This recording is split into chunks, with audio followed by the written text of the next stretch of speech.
is really simple. Tell me something good. Tell you something good? Something good. Anything good? Something good. All right. Tell you something good? Mm-hmm. Okay. I love you all. Something good for all of us is when we see somebody smile. Well, we need to be kind to each other. You can be very, very happy, and it's not that difficult. The strongest thing in the world is love. Ladies and gentlemen, may I have your attention, please? It's about time you knew how good your night is gonna be. Are you tuning in? Yeah. We're gonna turn it up. Say hello to the rest of the evening. Throw your hands up. Go on, tell your friends. Everybody ought to know. Just sit back, relax, enjoy the show. Everybody get ready. Come on, let's go. Just sit back, relax, enjoy the show. That's the good news, is that we have some things to celebrate. Love, peace, friendship, diversity, people. Something good. Sometimes I like to eat Nutella, but the vegan one standing up with a spoon.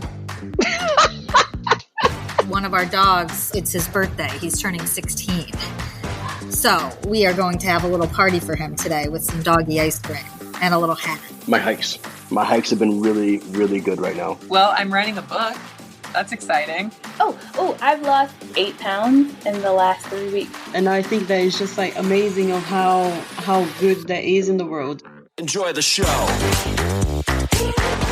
And there's a lot of good out there. And I think sometimes we forget that. Enjoy the show. You can choose whether to make the next moment, the rest of your day, tomorrow better, and that is under your control to take that action, and that is good. Enjoy the show. What's good? An opportunity to always begin again, that it's never too late to be our authentic self. There's this giant shift, and people are finding a different way to live, and they're making a difference.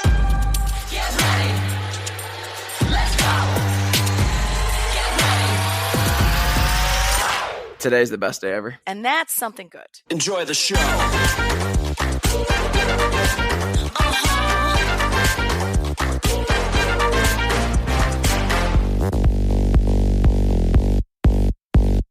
Well, hello, my name is Steve, and this is our 1-year anniversary of World Gone Good, the podcast where we shine the light and or find the light in the darkness to prove this here world of ours still has some good to give. Whether this is your first time here or your 61st time here, we welcome you. Today, we are celebrating the positive, the uplifting, the inspirational, the hilarious. We are celebrating all the goods that are good to be had. So it's just like every other show we've done, except we began it with a kick-ass track called Enjoy the Show by Josh Bartholomew. Thank you, Josh, and thank you, Mamie Coleman, and everyone at FEM for letting us use this track for our special show today. You know, we layered into that track some of the more than 65 guests we've had over the past year answering the question that we end every show with, tell me something good. That's how we end every single show. Now it's your turn. Here's what you're going to do for me. It's our anniversary, so consider this your present to me. I want you to answer the same question. Tell me something good. Wait, there's more. I want you to answer it out loud right now. Who cares where you are, if you're home on the couch or in bed or making dinner, or if you're out on a run or at the gym or you're in your car or you're at the Trader Joe's. They are not a sponsor. They're just an example of places you might be. If you are by yourself or you're around other people, here's what I want you to do. I want you to press the button, the pause button on this right now. Take as long or as short as you need. And yes, out loud, answer this question. Tell me something good. And when you're done, hit the play button and we will keep this thing going. Ready? Go. Are you back? Did you do it? Oh my God, everyone was looking at you. You're a freak. No, you're not. You just celebrated the good. You're good. And that is what this podcast is all about. World Gone Good began more than a year ago when I was having a dark morning. The world last summer, as we all remember, not so great. At least for me. I think you might agree. I don't know where you were at, but I decided to put on a podcast and go for a run. I was like, okay, I'm going to go out there. I'm going to get my endorphins revved up and I will listen to someone inspiring. Yes, that will pull me out of the funk I am in. So I started on my regular path, walking to warm up and searching through titles of shows. And I landed on one. I don't even remember which one it was. And I started my run. And within a few minutes, I just stopped. Physically, I stopped running.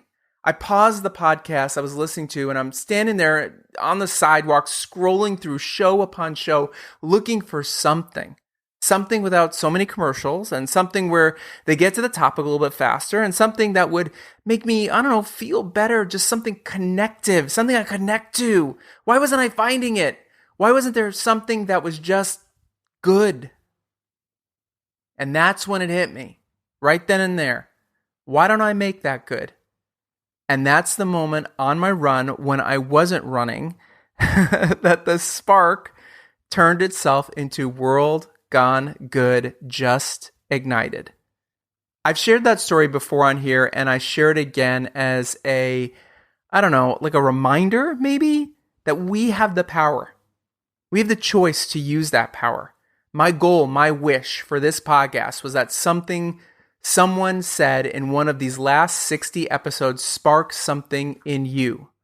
And maybe that spark ignited your power. God bless you, Hazel.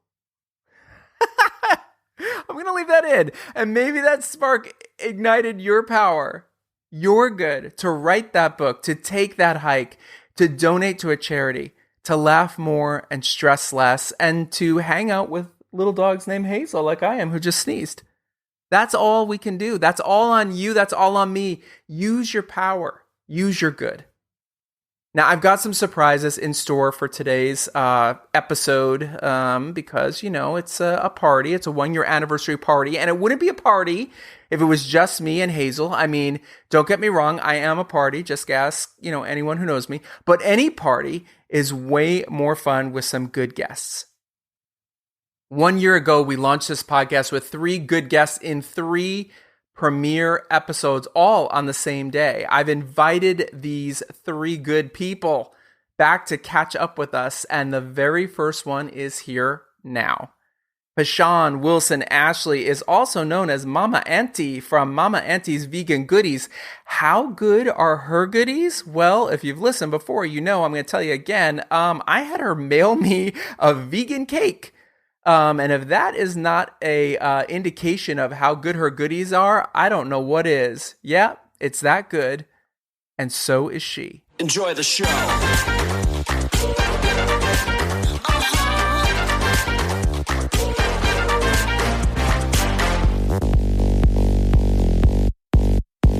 Well, I can't believe it is 1 year later, and I have something to tell you, my friend.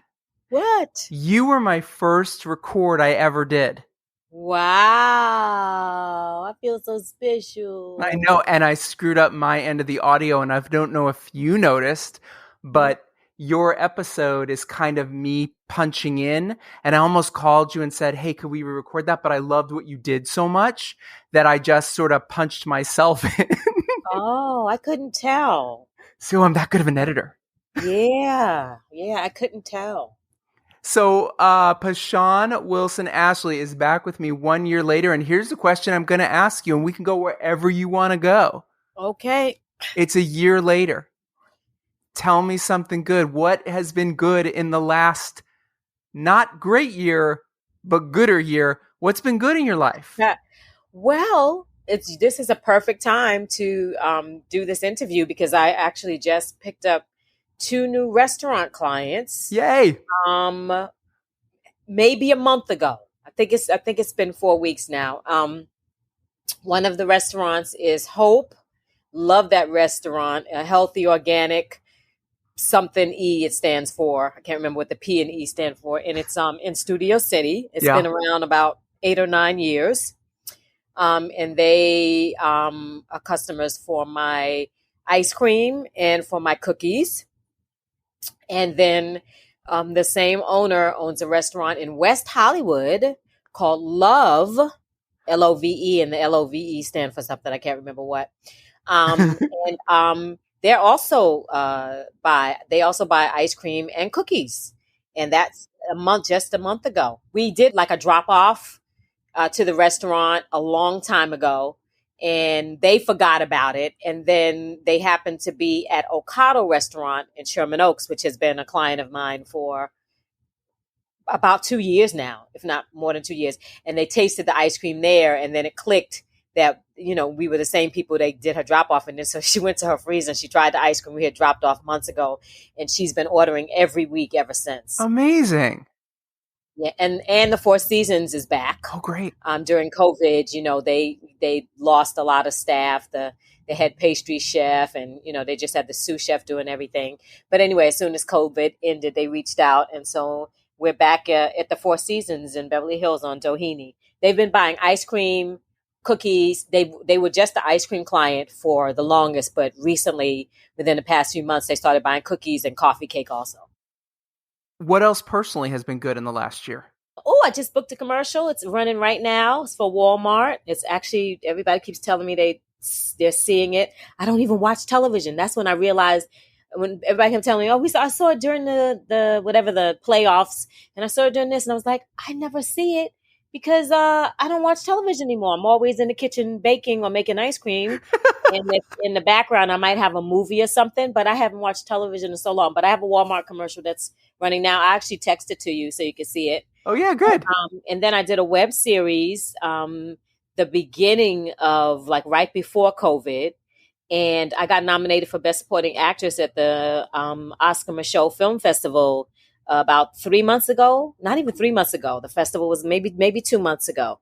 And so I got to be a part of that festival, and it was great. It's the first time I've actually ever been nominated for anything like that. So I was very excited because you never know. You do a web series and you just think it just goes out in the universe and who knows what happens. So for some people to see it and like my work and nominate me, I thought that was great. And I was just nominated for Best Vegan Restaurant.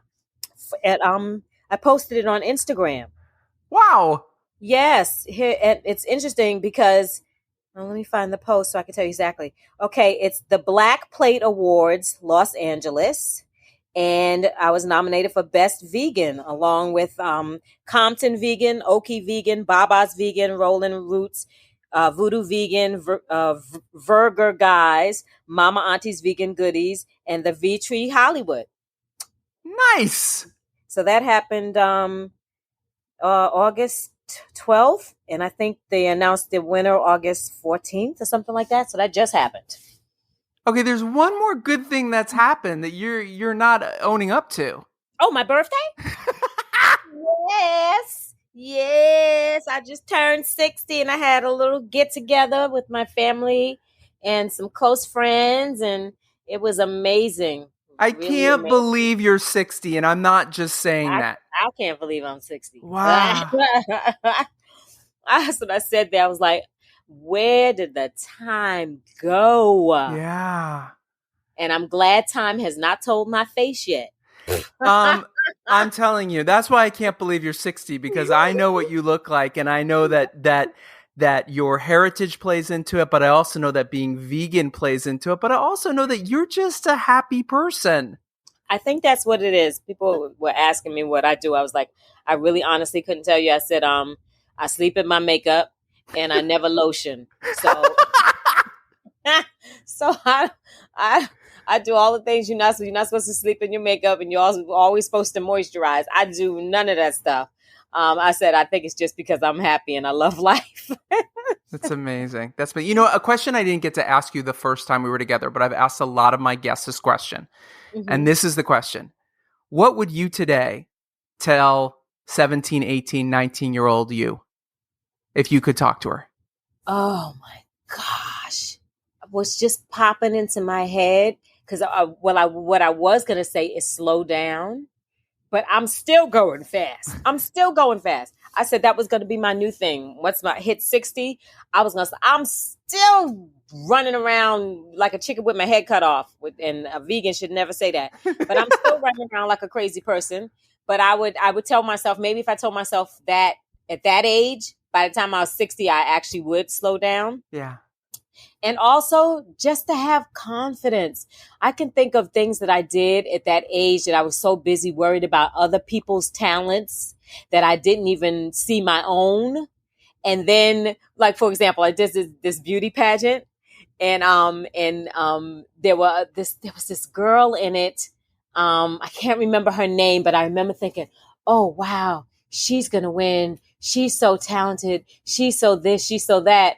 And then when I looked at the tape, I was like, and I actually got first place. I lost by 1 point. The judges were actually, you know what? We all thought you had it. So we were giving the vote to somebody else, but we thought you had it. So I lost by 1 point. But in my head, I was so concerned about other that I didn't have the confidence in myself. And then when I saw it, I was like, damn, hell yeah, I had that. Tell my audience where to get Mama's Auntie's goodies. You can get it at www.mamaauntiesvegangoodies.com. You can also get it at Hope Restaurant in Studio City, Love Restaurant in West Hollywood, the Four Seasons Hotel in Beverly Hills on Doheny, Ocado Restaurant in Sherman Oaks. And you're going to come back in a year again. Yeah. But you're also going to come back sooner because we have to have a show talking about what? What? Fibroids. Oh, it's fibroids. Yes. Abso-freaking-lutely. Okay, don't say anything more. Don't say anything more. Yes. No, because I got, yes. I will be back on the show to talk about my documentary, The F Word, on fibroid tumors. I look forward to it. Thank you so much.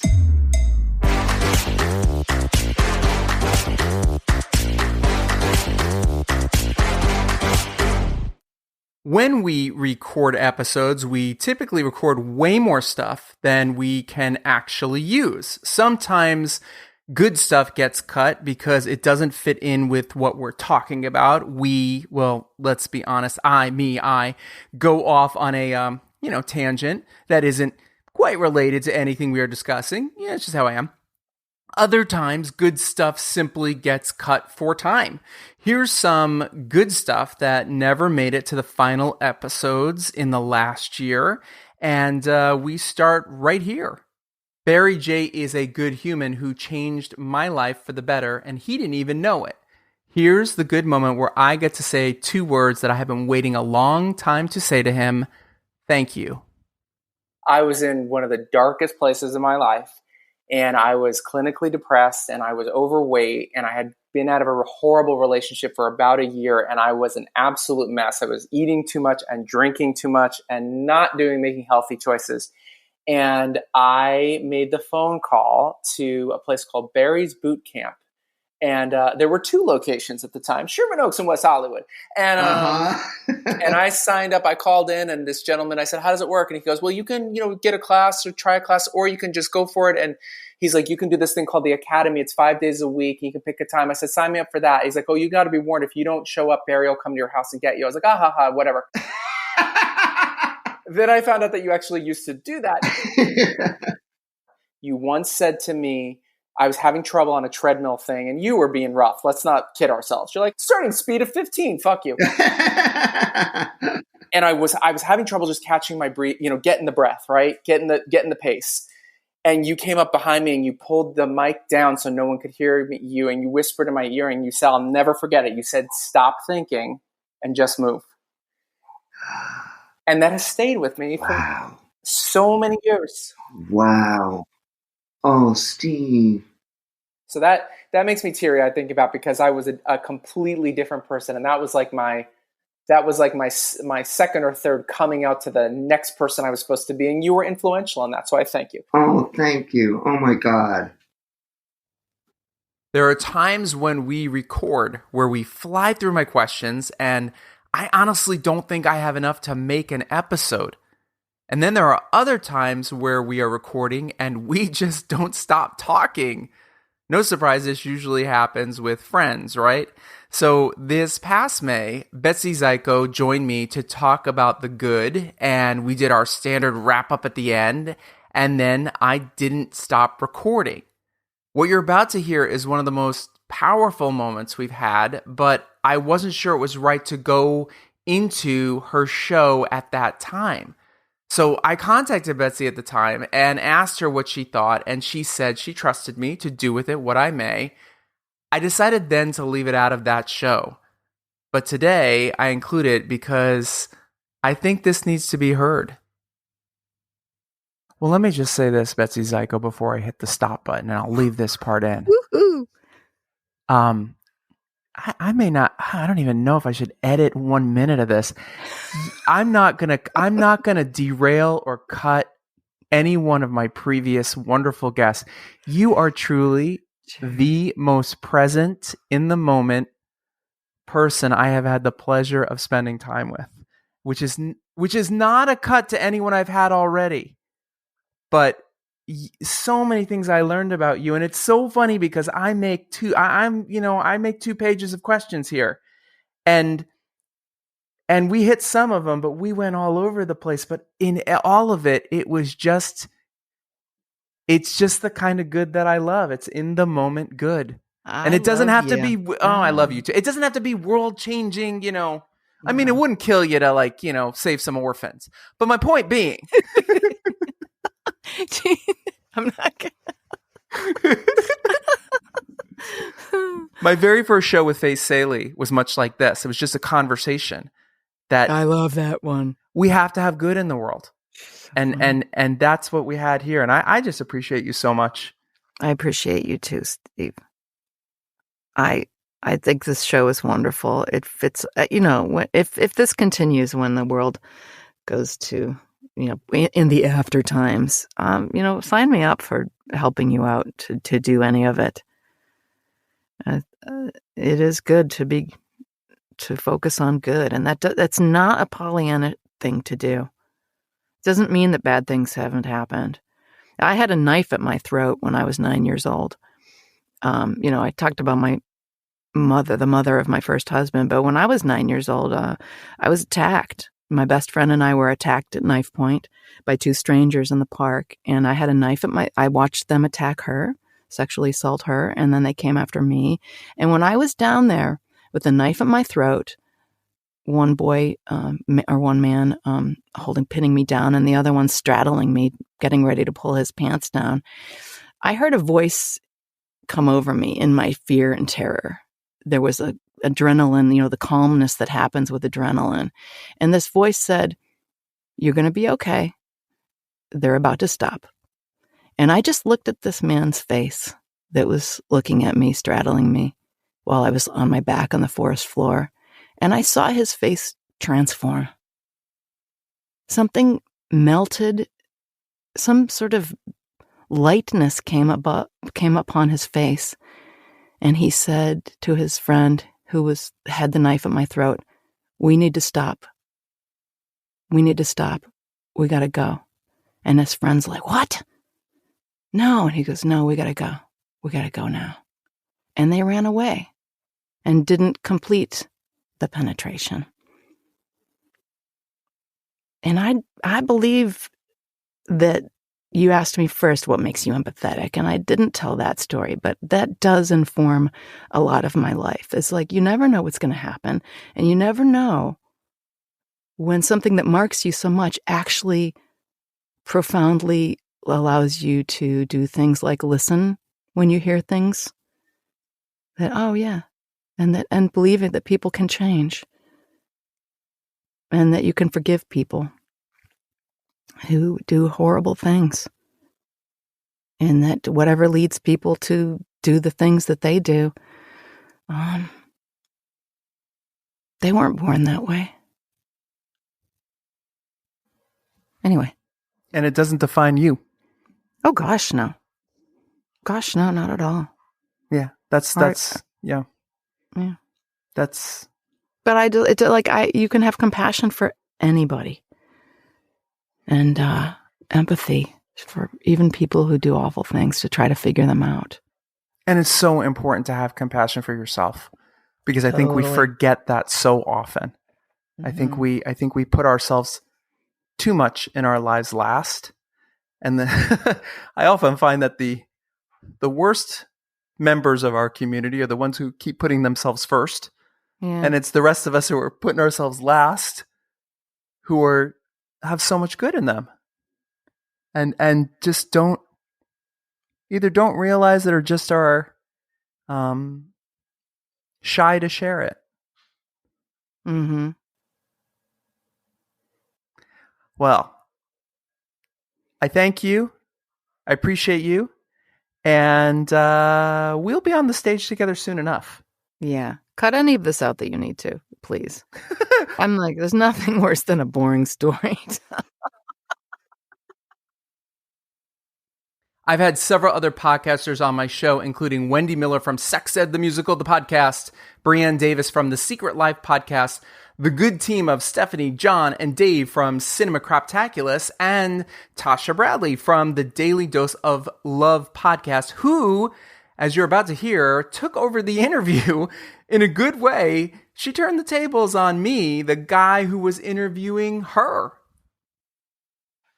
And how was your coming out? If I can ask, if you could, was it okay or? Oh, wow. This is a whole other show, but let's keep going. We're going crazy. So it's really interesting because when my brother came out, it was very volatile time. It was the 80s, and my parents weren't ready for it. And I think they have my mom, I think, probably has a different memory of it, but I was younger, so I remember it a certain way. I was terrified to come out because I remembered how it affected all of them. And I actually didn't even fully know I was gay. I thought I was bisexual because I did have girlfriends, and I had one girlfriend in college I wanted to marry. And I was having, here's too much information, I was having a full-on relationship, which included the sexual side of the relationship. I wasn't like, friends of mine tease me like, oh, yeah. And I'm like, no, actually, and it was good. And we had a great time together. And I just came to a point I remember the day, it almost felt like something clicked in my chest where I was like, no, I gotta explore this other side of myself, because this isn't who I really am. Yes. So what ended up happening, it took a few years, but I came home to visit because my sister had just had my niece, and my dad picked me up at the airport, and he said, let's run over to your sister. She's, 15 minutes from the house. I'm like, okay, whatever. Run over to my sister. I see my niece for the first time. She was like 10 days old. Oh. And we leave there, and we're driving back, and my dad started talking because his father, my grandfather, who he didn't get along with, he had passed away about 3 weeks prior, right before his great granddaughter was going to be born. So my dad was talking about his dad, how they never got along, and he kept saying, but he's not like us. We're best friends. You and me are best friends. And my dad was just like euphoric, brand new grandpa, right? Oh. And I'm sitting there, and he kept saying, you can tell me anything. You can tell me anything. I'd never judge you. I'll love you no matter what. And he was just having this whole thing. And we pull into the driveway, and he opens the garage, and we pull up to the house. And my mother, I haven't been home yet. I, just flew in. My mother comes to the doorway, and my dad's in the middle of saying, there's nothing you can tell me. And I'll never forget it. He tapped me on the leg, and he goes, and no matter what you tell me, I'll love you, and we'll be best friends. Oh, that's so beautiful.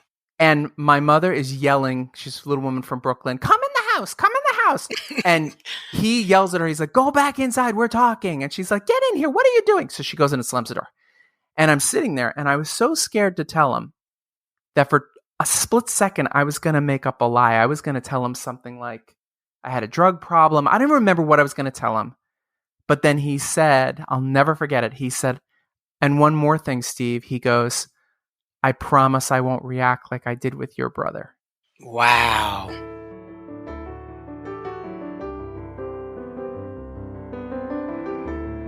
Times change, people change, we do evolve.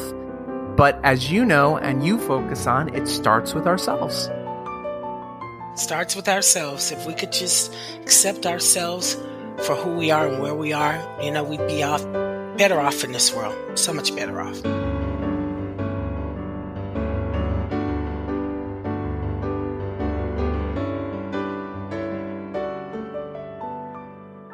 It starts with ourselves and accepting ourselves and the good that we have within us. Keeping the good going is what we are gonna do. So let's continue. Yes, yes, yes. 1 year ago, my friend Bret Gornik from Live Better Co. helped launch our very first day of episodes, actually. He was number 2. And he's back now to help me and us celebrate our anniversary. Enjoy the show.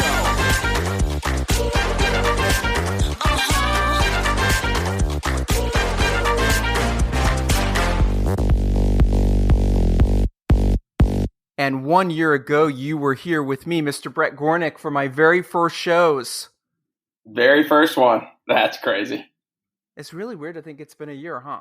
That when you asked me or told me that, I was like, wow, it's been a year for sure.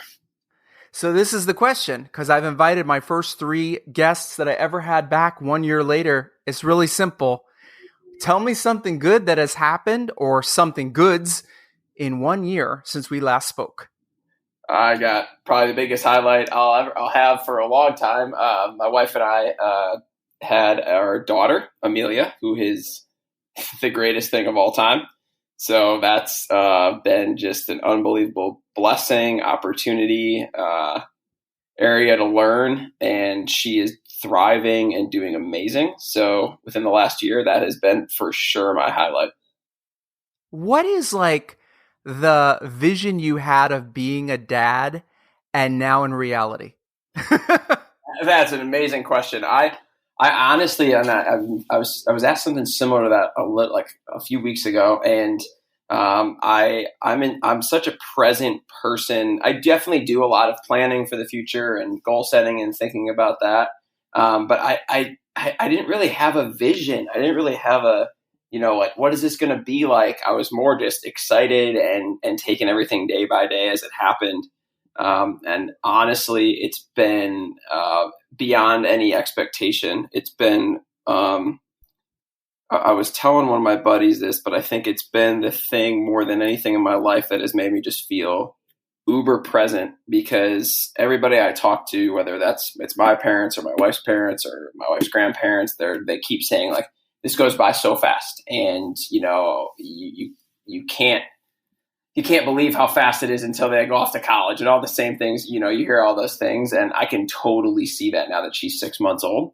So my biggest focus is just truly especially with her. I know life's going to go by and things are going to happen, but just when I'm with her, to just only be with her and remove all of their distraction and be totally present. And that's helped me in a lot of other facets of life over the last 6 months too, being I don't have to multitask. I can just focus on the one thing I'm doing right now.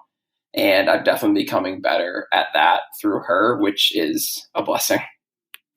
That's really amazing. How is your son handling his new sister? That is a great question. He is currently next to me and he is doing amazing. So for the listeners, my son is a dog. I was going to say, clarify it. And he is the best big brother ever. The day we brought her back from the hospital, he was honestly just I've never seen him that excited. And every day since, he's been sitting next to her and just loves kissing her. We have to tell him not to kiss her face because obviously she's young and doesn't have an immune system yet, but he's obsessed with her. He's doing a good job. There's definitely moments where he's like, hey, wasn't I used to be the center of attention at all times? But he has adjusted beyond great, and he is obsessed with her. So it's no secret here, and it's what sparked this podcast to even begin. The world has been a little darker, and maybe it's more, our eyes have been more open to some darkness that has already been around us that maybe we were living perhaps with blinders on, or just moving too fast, or just not present enough. What is it like to you to bring in this brand new person who is a brand new system, a brand new computer system, a brand new laptop, a brand new thing that's ready to soak up the world? What are you seeing for her? Is it a concern for you that she stays positive and good and healthy and all those things? Obviously healthy. You know what I'm saying? Yep. Yeah. It's a great question. It's interesting with everything that's been going on, everything that's been brought to light. And I'm a very optimistic person. That's something I pride myself on, and not sure if that was genetically inherited or something I learned. I don't know where it came from, but it's definitely something that's running through my DNA. And I hope I can pass that on to her. I think one of the things that I try to do just in my own practice daily is go through a gratitude practice. That's one of the things I do right when I wake up in the morning. I take 3 deep breaths, I set an intention, and I think of one thing I'm grateful for. And I think if those type of things I can help and instill with her. And honestly, like the biggest blessing for me and my wife is that our families are just great. We've just got great people around us that have, through the last 6 months that she's been on this planet, have just been so positive and upbeat around her. And, you know, she's going to grow up. She's going to start seeing things. She's going to start seeing things way before I ever saw things. And we were just talking about this over dinner with my wife's family, because my wife's sister is a high school teacher, and just how much more aware youth is these days because of access to media and news and being able to see things happen. So she's going to have that at a way earlier age than I ever did. And so I think one of the biggest things is just instilling in her the ideals that I have, that I believe are of what make people good.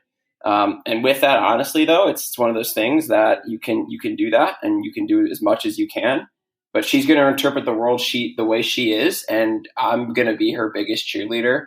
You know, I'm a fitness and wellness guy. If she wants to pursue that, great. If she wants to pursue dance, if she wants to pursue politics, if she wants to pursue anything, I'm going to be there for her. Obviously, hopefully keeping her healthy. That's what I do. But I'm gonna be there for her, and I'm not gonna try to steer her in any way. Just be open to talk and listen. And with everything that has happened and is happening, just let her know that if she's positive and optimistic and doing, and one of the things that I think is when you're doing your calling or your purpose, that the things around you really, really funnel you into a good place. And whether that's the universe or whatever that may be. Brings good things when you're doing what you should be doing. So I'm gonna push her to pursue those things, even when they're challenging and difficult. And I think she'll thrive with that. And she'll have this recording to fall back on. There you go.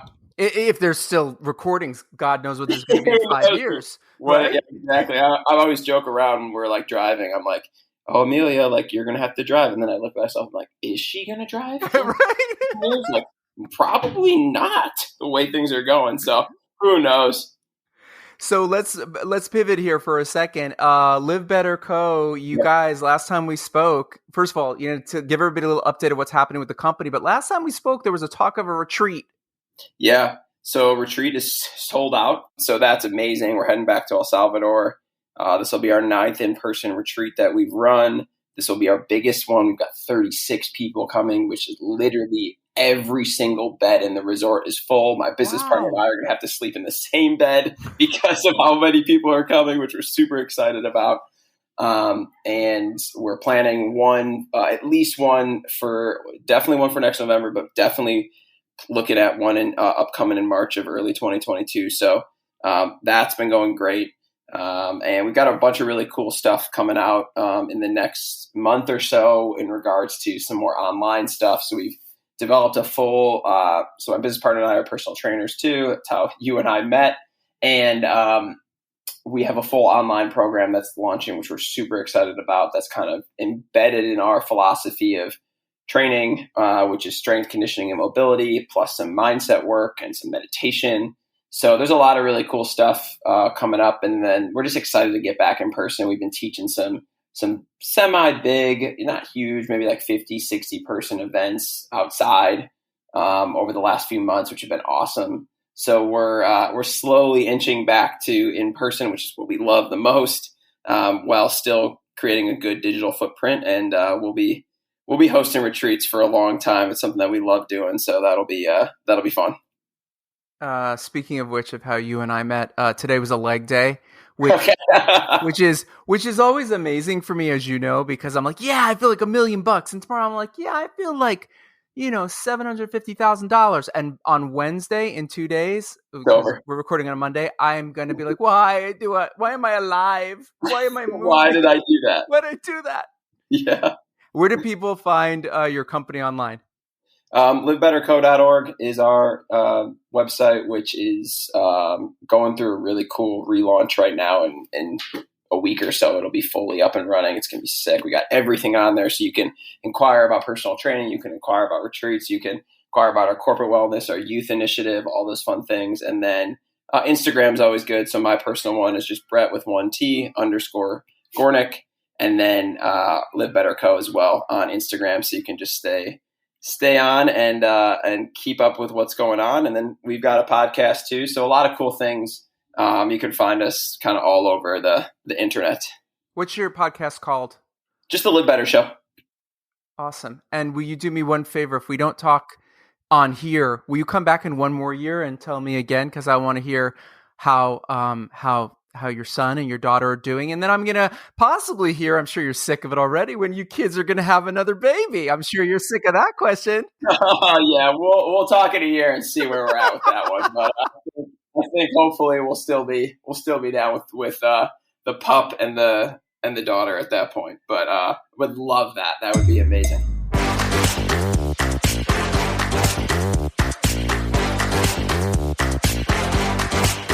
Looking back on the last year, there are some favorite moments that we have had, quite a few. One of my very favorite things about doing this show is anytime anyone says, "What a good question." Well, that's a good question. That is a really great question. What an interesting question. Your questions are so good because they make you think. When someone says that they've been asked a good or interesting question, it not only makes us think, it makes us all present in the moment. Right here. I had a moment like that with Ellie Lax from the Gentle Barn, and it's a moment I didn't include in that episode. Here's the moment. I'll explain why after you hear it. Steve, may I say, I do a lot of these. You are an amazing interviewer. You are so assuring and thoughtful. You asked really good questions. I thoroughly enjoyed this. You are really good at this. The reason I didn't include it, and even hesitate to include it right now, was that I was afraid it would come off like me patting myself on the back, when really what it did for me was let me know I was right where I needed to be. Having someone you look up to, someone who is doing so much good in the world, say, hey, you're doing something good here too. That's powerful stuff. But more importantly, you're right where you need to be. So I'm going to take this moment right now to tell you something. You are right where you need to be. And that's good. Now, of course, we are talking about favorite this and favorite that and getting all nostalgic after 1 year of good. So here we go. The question that I get a lot. What is your favorite episode, Steve? What is my favorite episode? Wow, I will be 100% honest and say I don't think I can single out a favorite episode. I know that sounds like a cop-out, but I don't think I can. I mean, I love the episode we did with my dear friend Mary Edwards, who was attacked by a racist, and how we explored, as hard as this is to believe, how she found the good in a really bad situation. That's one of the episodes I'm really proud of.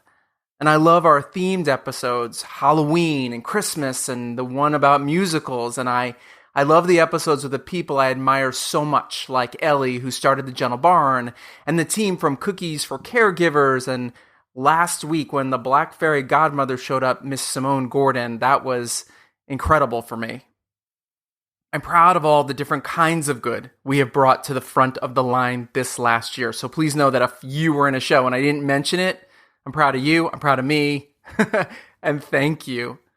And while I don't know that I can single out a single favorite episode, I can single out one single favorite moment. And it is super random, and you are probably going to say, that's your favorite moment, Steve? But it is a moment that was truly in the moment. And that's why I think to myself, yeah, that's it. That right there is the moment.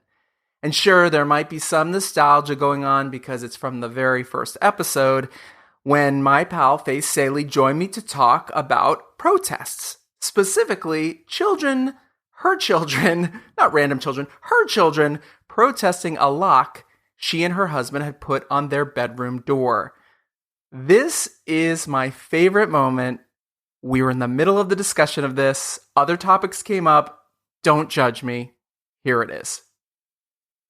When I woke up, Minerva had a new sign that said Llama Lives Matter. And she was she was marching with that. And like, I never said llama lives don't matter. No, what you said was all animals matter. I never said such a thing. I mean, you thought it. But I had to.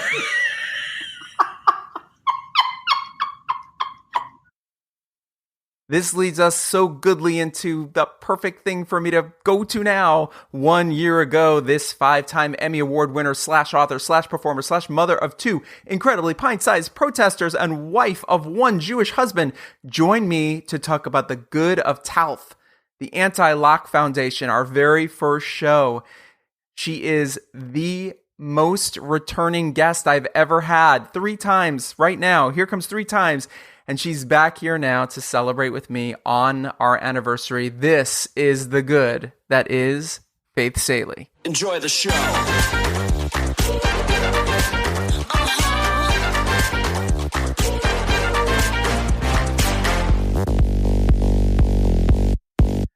Well, it is 1 year later. Is it really? It's been a year, and you are my third guest of the show. You're my third guest of the show because I've invited back the first 3 guests who I all launched on October 7th on the first day. And I just have a few minor questions, but the most important question I have for you first that goes back to the very first show we had. Is the lock still on the door of your bedroom? I think the real question is TALF, the Anti-Lock Foundation, still protesting? I think that's really the question. Sure. And first of all, I want to say that I was incredibly honored to be a part of the launch of this wonderful show, of this good show, wonderfully good show. And second of all, I thought you might ask me that. So today, while I was making a Coca-Cola cake, in fact, I asked my children, hey, whatever happened to TALF? And at first, my son said, what? And I was like, what? And I said, the Anti-Lock Foundation. He goes, oh. And then, Steve, I have to tell you, I'm incredibly proud of my son's moment of self-awareness. He said, I was too lazy to keep protesting. And then my daughter, which is just so on the mark. That's 100% it. He was lazy. And then my daughter came over and she added this, which I didn't actually know. She said, I like the lock now, Mommy, because when Augustus is chasing me around, I can run into your room and lock the door on him. So yes, the lock is still on the door, and it is apparently being used as a self-defense mechanism among my children. That is amazing. I thought you were going to say they outgrew it. They outgrew TALF? Yeah, like I thought he was going to say something like, "Oh, I was like, oh, that was child's play." Yeah, yeah, yeah. I'm into much bigger things now, Mom. Yeah, no, he's just lazy. So it's there, and I'm here.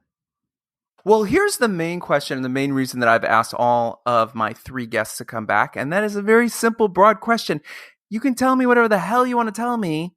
I just would like to know. I'd like my listeners to know. What has been good since we've last talked a year ago?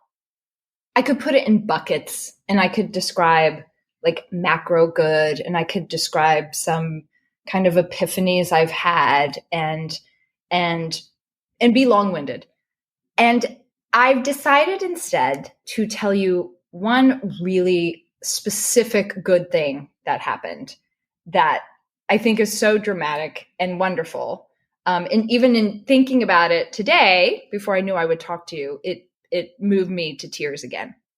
So almost a year ago, the month that the show launched, October of 2020, at the end of that month, it was October 24th, I believe, we were seated outside, of course, COVID, at a place called Bread's Bakery on 63rd and Broadway, West 63rd, which, by the way, you should know is named Sesame Street. It was officially renamed Sesame Street. Because Fantastic. We were seated outside with my 104 and a half year old friend, Ruth Rosner. And Ruth is a salty, amazing friend. She says fuck a lot, which I love about her. She's fallibly spiritual. She's a secular Jew. She'd tell you she was raised like Marxist socialist, and she ran away from home when she was 20 to go join the Communist Party in Europe and kissed Ernest Hemingway on the boat over, and then came back because it wasn't really a great time to be a Jew there. And I'm just giving you this for color. Sure. And she's super political. Like she's sharp as a tack, and she knows more. I mean, she watches MSNBC. She loves Don Lemon. She knows more about politics than you or I. And her recall, if you were like, okay, name the senator from Indiana, she'd know both of them. And she got sober when she was a kid, as she says, which is when she was 73. And she runs 2 AA groups on Zoom. And she calls her groups All My Children. Isn't that amazing? Yes. Yeah. So she, ever since I met her, and I met her when she was 101, it was soon after Donald Trump became president. And she has been talking to me about incipient fascism in our country ever since then. And it's anytime you get into politics with her, she starts yelling, "Meet me at the barricades," and singing the, what's it called? Is it the Internationale? How do you say that? Isn't that what it's called? Yes. The communist. It's like the communist fight song. The Internationale. And the is it called the Marseillaise? The French. That's the French. Yeah. She'll sing that too. So. She's a walking Casablanca. Go ahead. She is, and she needs a walker to walk. Right. So it was one of the first days that early voting had started in New York City. And we're right at Lincoln Center. We can see the fountains across the street. And there's a line around the block for people to vote right across the street. And I said to her, Ruth, do you want to vote? And she said, do I want to vote? Hell yeah, I want to vote. And I said, you know what? Come with me right now. She was like, well, I look at that line. I don't want to stay in that line. And I don't know about this. And I said, Ruth, you're 104 and a half years old. We're going right to the front of the line. So we get up, and some of the people, because Ruth always has like a coterie of friends around her. A few of them come with us. My husband, John, is there, and his dog, Corby, who ended up dying a few months later. So when I think about Corby being part of this experience, it makes me so happy. So John and his dog Corby, and my 2 kids, and my daughter, who is then 6, is holding Ruth's hand, and Ruth is 104 and a half. So she's holding her hand of her friend who's 98 years older. And my son is leading the way. Ruth gets up and walks faster across Broadway in her walker than I've ever seen her walk. She's got this hat that my daughter Minerva had decorated. It was like festooned with flowers. And as we're walking over, I have this idea. I'm no cinematographer, but I'm no filmmaker, but I thought I have to chronicle this. So I'm trying to, get people to move aside, help her cross quietly. I'm trying to help her cross safely. I'm trying to hold my camera horizontally, as one does, and I'm interviewing Ruth. I said, how do you feel about voting today? And she said, this is the most important vote of my lifetime. This is hands down, without exception. And I'm talking about the First World War, the Second World War, and every other election before or since. This is it. This is it. This is what it comes down to. And she crossed the street, and we just said to all the people in front of Lincoln Center, I said, 104 and a half year old coming through, and people just, they moved out of the way and like, woo, woo, you go. So we go to the front.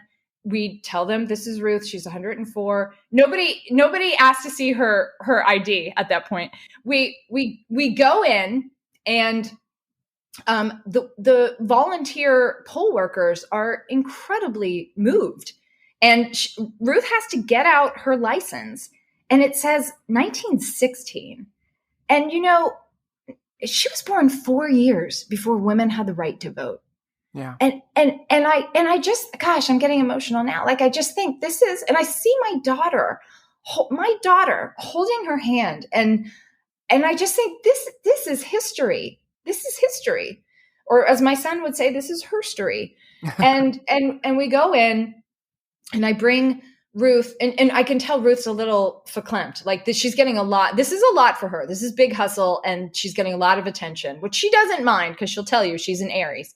But this is a lot for her, and so I bring her over to the little booth, and I look away. I very visibly look away so everybody knows I'm not directing her vote. And we walk out, and as soon as we walk out into the sunlight, hundreds of people start clapping. And Ruth stops, and she puts her head in her hands, and she just sobs. And she's so overcome with emotion about what she has just done, and about the community celebration of it. And there was this beautiful poll worker named Antonia who wanted to have a picture with her. And mind you, if you see these pictures, because they were all over social media, everybody's masked. Like, it's a real sign of the time. You know what I mean? Yeah. And she had to sit. My husband said, Ruth, you got to sit down. Her walker turns into a little seat. And she sat there, and I took a picture of her. It's a beautiful picture of her being overcome by emotion. And then my daughter, Minerva, holds her hand as we walk back. And when we get back to Sesame Street in this bakery breads, and she sits down, I say, how do you feel now? And she said, I think this is why I've lived so long, so that I could cast this vote. And she said, I feel like I can die happy. God bless America, my home, sweet home. Yes, vote.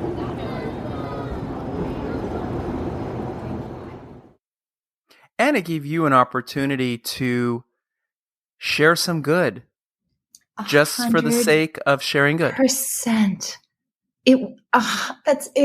Yes. It was all good. Every part of it was good. It was community. It was young and old. It was history. It was making a difference. It was so, so good. And I got to tell you, Steve, she has, the whole time I've known her since she was 101 to 104, which doesn't sound that long, but is when you're that old. She's been so spry. And in the past, I'd say 6 months, she's deteriorated really, really fast. Yeah. And she doesn't even use a walker anymore. Like pretty much against her will. I was like, Ruth, I'm buying you a wheelchair. Okay. Just so you will come out. And so I don't want to call it a swan song, but let's be realistic. You know, she's at the end of her life.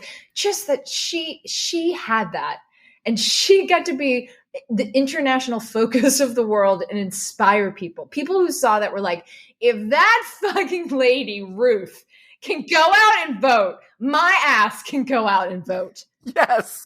So, and the fact, now I'm just, I didn't give you a great button there, but there's so many things to unwrap. The selfish fact that I got to see my children be a part of that. Yes. That will stay with them forever. And it's those much like, you know, when for many of us, it's, you know, the teachers that we had that always make us smile and we think back to, and, you know, yeah, in the smallest of ways, who noticed us that day. And I had those moments, you know, and that's been the goal of this podcast. The goal of this podcast has been to spread some good, to remind people there is good, and to share the commonalities. I can't tell you how many times friends of mine text me, or my best friend Lisa will call me and go, oh my God, let me tell you the moment in your show that I felt like you had a camera on me, like because that person said this thing. It's that connectivity. And that's that thing that we still need. And that's an amazing thing about a podcast, period, is that there's this connection that we're experiencing right now. It's more than reading an article or listening to music. It's like we're having a friendship. I know you, you know me, but I don't know you. I've never met you. I live in South Africa. I live wherever the hell I live. Yeah, but there's this implicit invitation, right? Yes. Yeah. I just keep getting the image of like when I've listened to World Gone Good over this past year, I felt like I was bobbing along. Like I'm bobbing along on a sea of happiness, right? Like you're just invited to just jump in and bob along with people's stories. And you're right. It's those moments. That's what's so amazing about storytelling, right? And about people telling their truth is that it's so specific. And the specificity and the vulnerability and the honesty are what make it resonate and make it universal. It's like a magical paradox. It is. And I thank you because you are you're my most visited guest to this podcast. You've been here 3 times. This is your 3rd time. Wait, it's my 3rd time? Mm-hmm. Because you were part of my Christmas show. Oh my gosh, that's right. Oh my gosh. Thank me. I thank you. Oh, thanks. See how soon we forget. Sorry. You know what? I've been making so many appearances on World Gone Bad that I just forgot. It's called World Gone to Shit. It's not as fun as yours. No, there's no masks on that show, and you have to own a gun. There's a lot of things you need with that show, but that guy's numbers are really huge. So good for him. Good for him. Don't tell him I'm vaccinated. They won't ask me back as a guest. Well, he doesn't listen to this show. No, he doesn't.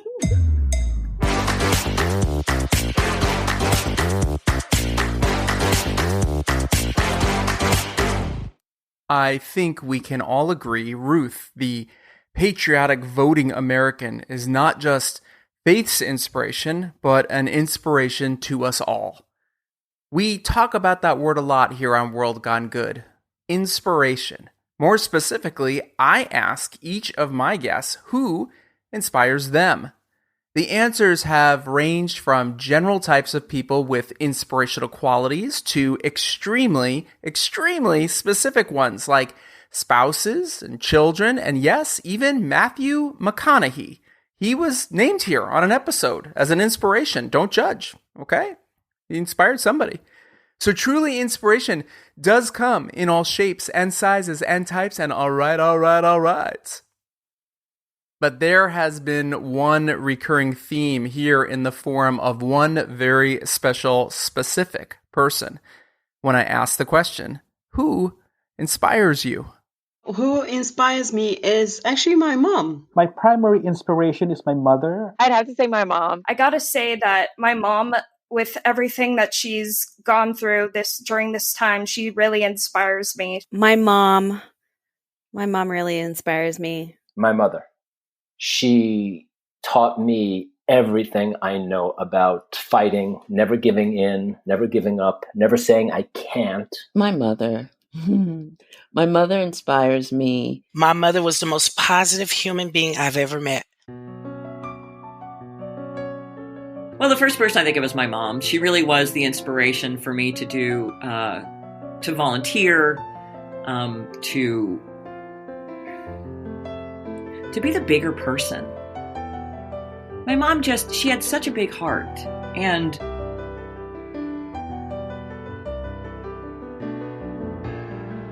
sorry, I miss her.